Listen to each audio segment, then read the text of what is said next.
The vast chamber of the Galactic Council drifted in serene orbit above the blue glow rings of a distant gas giant, its vaulted ceiling alive with constellations projected from ancient star maps, and beneath those glittering lights of the delegates, 100 civilizations gather in floating tiers of living stone and humming crystal, their shapes ranging from towering insectoid monarchs to luminous beings of living plasma, and in the lowest ring, placed deliberately far from the center, there stood the human delegation, small, soft-skinned, simple attire and quiet composure, provoking ripples of disdainful clicks and harmonic sneers from species that had ruled the stars for millennia. For to the ancient powers of the council, humans were young, noisy species whose ships were slow, and whose colonies were fragile, whose defenses were rumored to be improvised and elegant. And as the session opened, the speaker, a council towering mantis-formed hierarch, whose Chitin Shirmonoglyphs addressed the chamber with cold authority, declaring that the border systems near human space would be reallocated for the sake of stability, a polite word for conquest. And while the chamber revving vibrations of promoted vibrationers eager to carve new territories from the weak, the human ambassador merely inclined her head, her voice calm as starlight as she requested a pause for diplomatic review, a request that was met with mocking laughter from the serpentine worlds of the outer clusters, whose coiled forms tightened in predatory anticipation as their fleet commanders watched from distant starships hidden behind the council's veneer of peace. The first warning came as a ripple of distortion across the chamber's shields, and a tremor in the artificial gravity that made even the oldest delegates glance at one another irritation, and then the lights dimmed as long-range sensors screamed across the council's shared network, broadcasting the signature of a hostile armada emerging from folded space. The sleek predatory vessels bearing the sigils of a raider coalition long thought pacified. In that instant, the council's polished protocols collapsed into chaos, ancient species shouting in ultrasonic fury, crystalline minds refracting panic into blinding flares of light. Diplomats demanding immediate evacuation as the first kinetic strike slammed in the outer defense ring of the station, the impact reverberating through the hall like the heartbeat of a dying star, and the irony burned bright as the same warlords who had moments before mocked humanity now scrambled to secure their own escape corridors, their escort from frantic defensive patterns that faltered under the sudden ferocity of the ambush. For the Raiders had chose moment precisely because the Galaxy's greatest powers were gathered and exposed, and as the counted fleets struggled to form coherent lines, their centuries-old doctrines buckle under the speed and unpredictability assault. It was then, in the trembling silence between impacts, that the human ambassador lifted her gaze and spoke with a clarity that cut through panic like a blade through vacuum. Her words transmit across every channel in the chamber and into the surrounding fleets, stating that humanity had prepared for this inevitability, and their worlds had grown under the shadow of larger empires and unexpected betrayal, that what the galaxy mistook for weakness was in truth restraint, and with a single subtle gesture she authorized the release of a classified protocol that had never before witnessed beyond human command circles, and across the void from hangars hidden with human diplomatic cruisers that had been dismissed as ceremonial escorts, massive silhouettes detached and ignited with cold blue fire, each form unfolding into angular, rune-lit exosuits the size of small dropships, and their surfaces alive with shifting tactical glints and adaptive plating, the mark out on battle armor, humanity's answer to a hostile universe, piloted by volunteers whose names would never be spoken beyond their home worlds. And as these armored titans accelerated in the maelstrom, but their arrival was marked by a sudden impossible calm in the chaos, like the eye of a storm flowing where none should exist. The first clash was a symphony of violence written in plasma and light, and the Raider vanguard surging forward with brutal confidence only be met by human formations that moved with surgical precision, Mark-Harkau units weaving through incoming fire as if the void itself bent to their will, adaptive shields flaring in layered harmonics that turned planet, cracking beams into harmless auroras, and when they struck back it was not with wild fury but with devastating intent, kinetic lances punching through armored halls, and micro singularity charges collapsing entire antidrons into spirals of crushed metal. Within the council chamber, the alien leaders watched in stunned silence as the tactical feeds displayed the impossible, humans executing maneuvers that no known species had mastered, their coordination seamless across vast distances, their reactions faster than any neural lattice the old empires could boast, and one by one the mocking voices fell silent as the serpentine warlords recoiled, their coils slack with disbelief, while the mantis-formed speakers' mandibles trembled in an expression that could only be awe, for the humans were not merely surviving, they were dictating the flow of battle, reshaping the engagement zone into a controlled theater of annihilation that herded the raiders into kill corridors and shattered their command vessels with ruthless efficiency. As the battle raged, a single Markai unit broke formation to intercept a Raider dreadnought on a collision with the Council station, and the armored figure accelerating beyond safe limits, its thrusters flaring white hot as it took the full brunt of a spinal cannon blast, and the impact engulfing the suit in a blossom of stellar fire that made the chamber's delegates cry out in collective horror, and for a heartbeat the feeds showed nothing but expanding plasma until the armor emerged from the glare, its surface scared and glowing, one arm torn away, yet still advancing, still burning forward with relentless purpose. And when it reached the dreadnought's core, the pilot triggered a containment overload that collapsed the enemy vessel into a singular point of light, the resulting shockwave rippling harmlessly past the Council shields, and in that sacrifice, the galaxy saw not just human technology but human will, the quiet, terrible resolve of a species that had learned to stand between extinction and the fragile hope of others, even those who had scorned them moments before. The Raider collision broke under the display, their formations dissolved in independent retreats as Markai units pursued with measured restraint,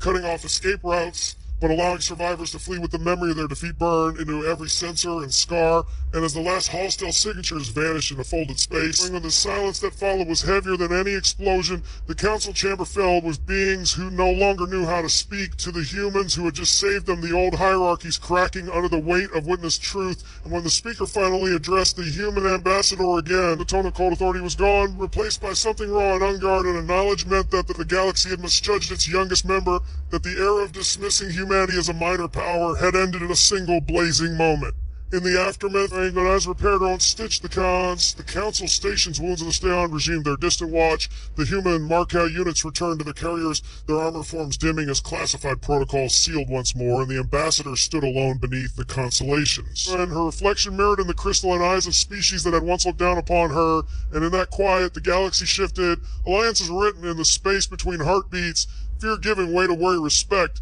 and respect kindling into something like hope, for the universe had just learned that humanity was no longer a fragile voice at the edge of the chorus, but a rising power whose strength lay not only in their weapons, but in their unyielding refusal to bow to the inevitability of conquest. And as the Kal adjourned under a sky that seemed newly alive, the legend of the Markai battle armor spread across the stars, a whispered promise and a warning that the age of underestimating humans was over, and the age of reckoning with them had begun. The great chamber of the Galaxy Council drifted in silent majesty above a dying star, its walls carved from ancient alloys that had witnessed the rise and fall of civilizations older than human history. But within that immense hall, the delegates of countless species gathered in floating tiers of light and shattering insectoid emperors clicking in disdain, crystalline philosophers refracting cold amusement, and serpentine warlords coiling with predatory boredom. But while the lowest and most distant platform stood the human representatives, their small soft bodies wrapped in simple uniforms, unarmed, unaugmented, and deliberately placed where the echoes of power were weakest.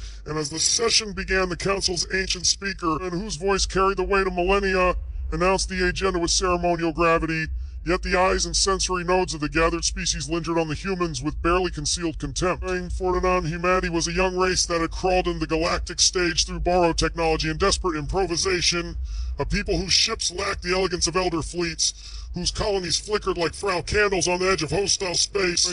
whose were rumored to fight with brute courage rather than refined doctrine, and as murmurs rippled through the chamber translated into 1,000 frequencies of scorn, the aliens spoke openly of humans as weak and primitive, a species still bound to outdated notions of honor and individuality, a civilization that had not yet learned the cold efficiency required to rule the stars, and some delegates laughed in harmonic trills that such a people could ever pose a threat to empires that had engineered suns and bent gravity into weapons, while others proposed, with polite cruelty, that human border systems be placed under protective oversight, a diplomatic phrase that masked the intent to strip resources and sovereignty from those deemed too fragile to defend themselves. And throughout this quiet storm of condescension, the human delegation remained still, their faces unreadable, and their posture calm, absorbing every insult and every dismissal without protest, for they had long learned that the galaxy mistook silence for weakness and patience for ignorance, and in that vast,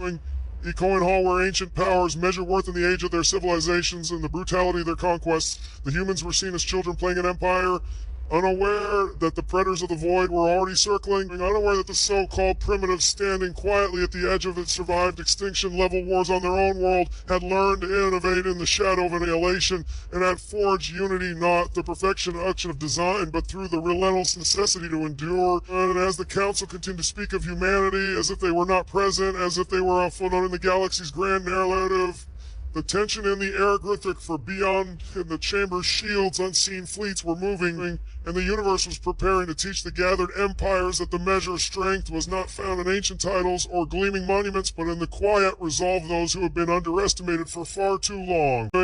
The chamber of the Galaxy Council vibrated with low, predatory harmonics as a delegation of a powerful alien race took the central dais, their towering forms encased in living armor that pulsed like the surface of a star, their presence alone forcing lesser species to dim, their bioluminescence in submission. And when their supreme warlord stepped forward, the air itself seemed to bend around his voice, every translation lattice in the hall crackling as his words were broadcast across 1,000 sensory spectrums, declaring that humanity's recent expansion into the outer spiral was an insult to the ancient order of the galaxy, that the territories humans now called home had been claimed by older bloodlines long before Earth had even discovered fire, and the continued existence of human colonies beyond their destiny to be interpreted as an act of defiance punishable by annihilation. And as these words echoed through the vast chamber, ripples of fearful silence passed through the assembled delegates, saying, "For this race was known across the stars for its merciless enforcement of dawn, and its fleets leaving nothing but irradiated debris and broken orbits in the wake of conquest, and the alien leaders present, even those who ruled empires of their own, averted their gazes, unwilling to draw the warlord's attention upon themselves. The Supreme Warlord's many eyes fixed upon the human delegation with open contempt, his armored limbs spreading wide in a theatrical display, meant to broadcast superiority, and he described humanity as a transient infestation, but a primitive species that had risen too quickly without earning its place among the ancient powers, mocking their diplomacy as the desperate gestures of a people who had fear behind polite words. And with cruel precision he recounted the fates of worlds that had dared to challenge his kind. Planets cried open to harvest their cores, populations scattered into the void as others, entire cultures erased from galactic memory. And as the council chamber filled with the sensory echoes of these atrocities, but projected not as images but as emotional imprints, forced even hardened delegates to recoil, the threat became more than words, it became a living memory of terror. And when the warlord finished his declaration, he offered humanity a single choice: immediate withdrawal from the contested systems and formal submission as race's authority, or the swift and public destruction of their frontier worlds, broadcast across every major trade network, so that the galaxy would remember what happened to those who forgot their place. For a long suspended moment, the humans did not respond, and the silence stretched until it became a weapon of its own. The warlord's mandibles twitched irritation, lack immediate fear, and within that silence, the delegates began to whisper among themselves, some in pity for the humans whose doom now seemed inevitable, others in calculation as they considered how to profit from the coming collapse of human space. And the ancient speaker of the council made no move to intervene, bound by treaties that favor the powerful and traditions that excuse cruelty under the guise of maintaining cosmic order. And it was in this vacuum of expectation that the human ambassador finally stepped forward, her voice calm but carrying a weight that cut through the warlord's projected dominance, and not in defiance but in quiet certainty, stating that humanity acknowledged the history of conquest that had shaped the galaxy, that they understood the language of threats and the cruelty of empires, because their own homeworld had once been a battlefield of extinction, level wars, and that they did not seek conflict, but neither would they accept erasure as the price of peace. The Supreme Warlord laughed to sound like grinding asteroids and declared that courage without power was merely another form of ignorance, and that humans were mistaking survival on a single world for readiness to face the true predators of the cosmos. And as his laughter rolled through the chamber, the humans remained still, their composure unbroken, their eyes steady. And in that stillness there was something that unsettled even the ancient warriors present, a sense that the humans were not reacting as prey should, not pleading, not posturing, but observing, measuring, remembering. And when the warlord concluded his threat by striking the days with enough to fracture its ancient alloy, the echo of that impact resonated like a countdown, a promise of violence to come. Around lesser species felt the familiar tightening of fear, the reflex to align with power for survival. And some of them turned their sensory nodes toward the human delegation with expressions that mingle regret and resignation, as if silently apologizing for what the galaxy was about to allow to happen. And yet beneath that resignation, that undercurve of knees, because the humans did not bow, but did not retreat, did not show the cracks that fear would carve in his soul. And as the Supreme Warlord turned away, satisfied that his message had been delivered, the chamber was left with a lingering tension that no treaty could soothe. The knowledge the line had been drawn in public view, and that the threat had been witnessed by the galaxy, and that whatever followed reshaped the balance of power in ways no ancient emperor could for the universe had just watched a dominant race attempt to crush a younger one with words alone, and unaware that words had long ceased to be the measure by which humanity judged the worth of its survival. The fragile illusion of diplomacy shattered of the Galactic Council as the last carefully chosen words dissolved into cold, echoing silence. The ancient speakers attempted mediation, hanging uselessly in the air, while the delegates of rival empires rated barely contained hostility. And in that charged stillness, the humans stood at the edge of the great hall, aware that the polite theater of galactic politics had reached its breaking point, aware that centuries of tradition meant nothing when fear and ambition aligned. And then, without warning, the chamber's starlight dimmed as if a shadow had passed across the universe itself. The luminous constellations projected along the ceiling, flickering into static as the station's shields screamed in protest, and a violent tremor rippled through the artificial gravity, sending towering alien forms stumbling, and delicate crystalline delegates chime in alarm, for space itself had torn out beyond the council's outer ring, and hostile signatures bled into real space like ones in the void. The first impact struck the station's perimeter with a force that felt like the punch of a newborn star. The ancient alloys of the outer hull, buckling as kinetic lances and gravitic warheads, tore into defenses that had not faced true war in centuries, and across the chamber the council security constructs surged into formation, elegant machines of living light that unfolded their shields and weapons with ritual precision, only to be obliterated moments later by concentrated plasma streams that burned through them as if they were mist. Panic spread in waves through the assembled species, the chamber filling with frantic cries and frequencies beyond human hearing. Translators struggled to keep up as evacuation orders collided with contradictory commands from panicked leaders who had never imagined the war would reach the heart of galactic diplomacy. The attackers poured in through breach points that flared like artificial suns, sleek warforms of an unknown raider coalition slipping through the rupture hulls in coordinated swarms, their hulls etched with sigils of conquest, their weapons calibrated not for battlefields, but for the slaughter of unarmed delegates. But as they advanced into the chamber proper, the old Empire guards rushed forward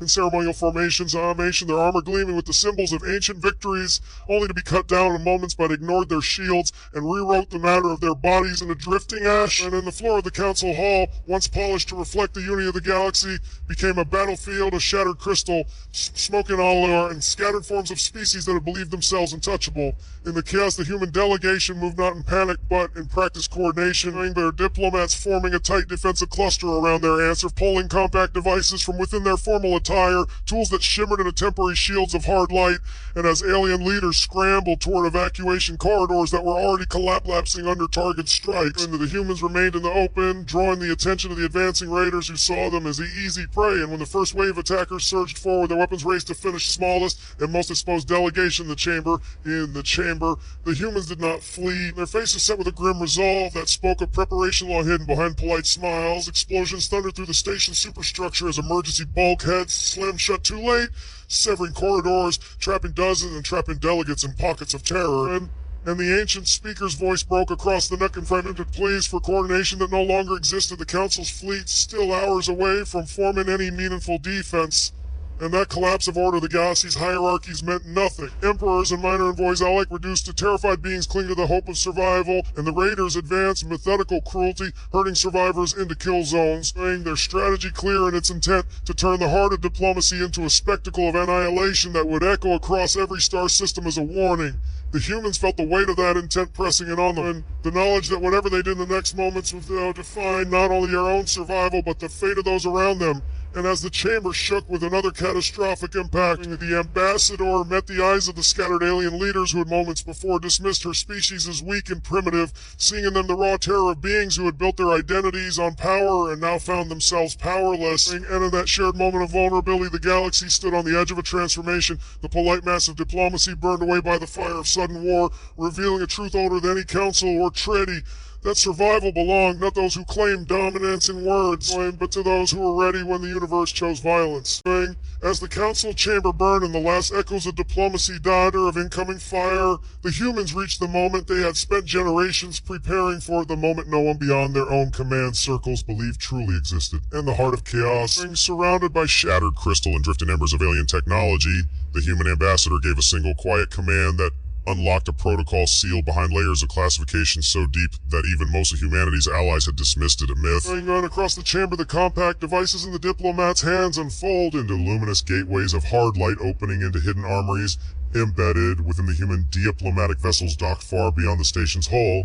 and from those gates emerged silhouettes of armored figures, their forms resolving into angular exosuits of dark alloy threaded with shifting lines of blue-white energy, each plate alive with app-to-dap nanostructures that flowed like liquid metal reinforced damage sections, each visor reflecting the inferno of Battle with incredible clarity. And for the first time in galactic history, humanity revealed its secret project to the eyes of the universe. The arrival of the Marcati battle armor units transformed the chamber's chaos into stillness, not because the battle had ended, but because the very presence of these armored titans imposed a sense of order upon the violence, their internal systems synchronizing across encrypted quantum links, projecting overlapping shields that wrapped the human delegation and nearby alien survivors in a protected lattice of shimmering force. And as Raider weapons slammed to this barrier, their plasma streams bending and dispersing like rain against an unseen wall, the attackers hesitated, recalculating, their predatory confidence faltering in the face of technology that did not merely resist their assault, but absorbed and adapted in real time. And within the council chamber, alien leaders who had moments before been cowering in fear now stared in open disbelief, their sensory organs straining to comprehend what they were witnessing,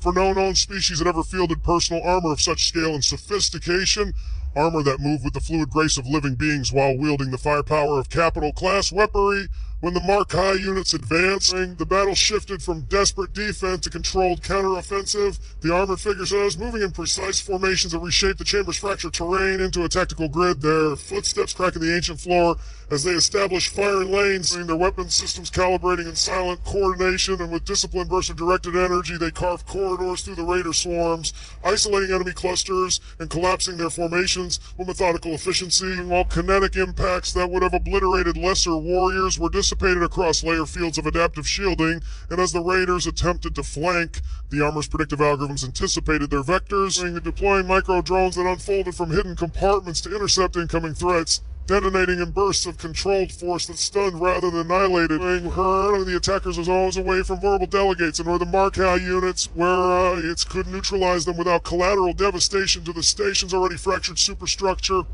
A creation the Champires watched the impossible unfold their honor guards. And once the pinnacle of martial tradition, now rendered obsolete in seconds by technology that had grown in the shadows of human space,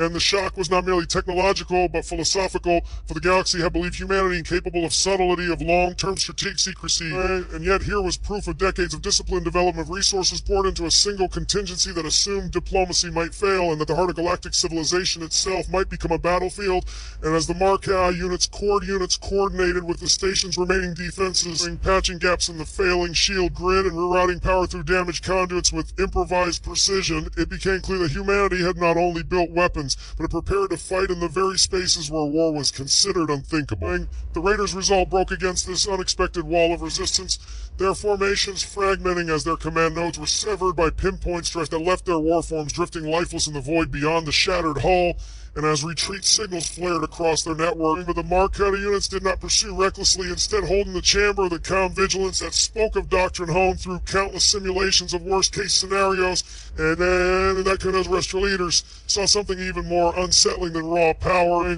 with the capacity to wield overwhelming force without surrendering to stop when victory was achieved, rather than on into slaughter. And this slaughter, this restraint carved a display, a deeper impression than any display destruction could have, when the last hostile signature faded from the Council's tactical displays. But the chamber was left in a hush broken only by the distant groan of the wounded station, and the armored figures stood like silent sentinels amid the ruins of shattered certainty, their presence a living declaration that the galaxy's youngest species had not merely survived the ambush, but had reshaped the terms by which survival was understood. And as the human ambassador looked out across the stunned faces of the assembled empires, did not speak of dominance or conquest, only of preparation and resolve. And in that moment, the universe and humanity's greatest secret was not the marked battle armor itself, but the quiet determination that had built in silence, waiting for the day when diplomacy would fail and the galaxy would need to see what humans had become.